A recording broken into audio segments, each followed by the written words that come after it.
வாழ்த்துக்கள் மற்றும் வணக்கங்களுடன் தமிழ். உலகத்துல எத்தனையோ பிரச்சனை இருக்கு. இப்ப முக்கியமான பிரச்சனை என்ன அப்படின்னு பாத்தீங்கன்னா, பிரியங்கா வெர்சஸ் மணிமேகலை. இவங்க சண்டை போட்டது உண்மையா அப்படின்னு சொல்றதுக்கு முன்னாடியே நமக்கு நிறைய தகவல்கள் கிடைச்சிருச்சு. பாக்காப்பா ஒரு இன்டர்வியூ கொடுத்திருக்காரு. இது மாதிரி ஒவ்வொருத்தரும் இன்டர்வியூ கொடுத்து அவங்களே இதை உண்மையாக்கிட்டே இருக்காங்க. உண்மையிலேயே சண்டை நடந்திருக்கு. பிரியங்கா அவர்கள் பல வருஷமா விஜய் டிவில ஆங்கரா இருக்காங்க.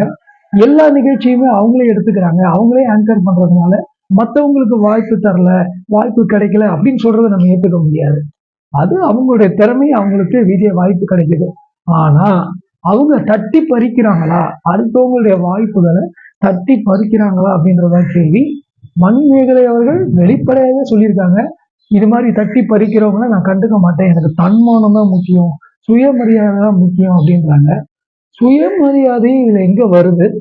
பிரியங்கா அவர்களுக்கும் மணிமேகலை அவருக்கும் தான் சண்டை. விஜய் டிவிக்கும் அந்த நிகழ்ச்சியை தயாரிக்கிற குழுக்கும் இவங்களுக்கும் சண்டை கிடையாது. அவங்க ஒரு கண்டஸ்டன்ட் தான். அவங்க தவறா நடந்துக்கிட்டாங்கன்னா அவங்கள ஒதுக்கிட்டு இவங்க நிகழ்ச்சியை நடத்தியிருக்கலாம். ஆஸ் ஏ ஆங்கரா ஒரு பிரச்சனை வரும்போது இவங்க அந்த நிகழ்ச்சியை தொடர்ந்து நடத்தி இருக்கலாம். இல்ல அதுல இருந்து வெளியே வராம அவங்கள அவாய்ட் பண்ணிட்டு அவங்க ஒரு கண்டஸ்டன்ட், அவ்வளவுதான். இப்ப ஒரு நிகழ்ச்சியில 15 கண்டஸ்டன்ட் இருக்குன்னா ஒரு கண்டஸ்டன்ட் சண்டை போட்டான்றதுக்காக ஆங்கர் வெளியே போனதா இதுல எந்த அர்த்தமும் இல்லைன்றத என்னுடைய கருத்து. சுயமரியாதை எங்க வந்தது? சுயமரியாதை இதுல எங்க இருக்கு?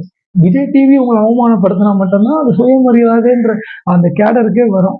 இது உங்களுக்குள்ள உள்ள சண்டை. ஒண்ணு பேசி தீர்த்துக்கணும், இல்ல அவங்க ஒரு கண்டஸ்டன்ட், அவ்வளவுதான். நீங்க தொடர்ந்து நிகழ்ச்சியை நடத்திருக்கலாம். ஸோ மணிமேகலை அவர்கள் செய்தது தவறா சரியா? நீங்களே சொல்லுங்க, கமெண்ட் பண்ணுங்க.